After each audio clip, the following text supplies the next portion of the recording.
বুখারী শরীফের মধ্যে আছে, হযরত আবু হুরায়রা রাদিয়াল্লাহু তাআলা আনহু হতে বর্ণিত, নবীজি সাল্লাল্লাহু আলাইহি ওয়াসাল্লাম বলেছেন, ইজা ওয়াকাআ যুবাবু ফি তাআমি আহাদিকুম, যখন তোমাদের খানায় বা কোনো পাত্রে কোনো মাছি বসবে, ফামকুলুহু সুম্মানকুলুহু, তখন সে মাছিটাকে সে পাত্রে ডুবাই দাও এবং খানার মধ্যে ঢুকাই দাও, অতঃপর তাহাকে বের করে ফেলে দাও। ইন্না ফি ইহদা জানাহাইহি, কারণ তার দুই ফালকের মধ্যে, তার দুই ডানার মধ্যে একটাতে দাআন, অসুখ রয়েছে, অসুস্থতা রয়েছে, রোগ রয়েছে।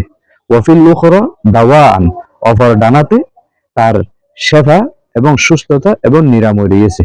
ওয়া ইন্নাহু লা ইউকদ্দিমু দা আলা দাওয়াই, এবং সেই মাছি পড়ার সময় এবং বসার সময় পাত্রে প্রথমে তার ওই রোগাক্রান্ত এবং অসুস্থ ডানাটা নিয়ে আগে বসে এবং আগে পড়ে।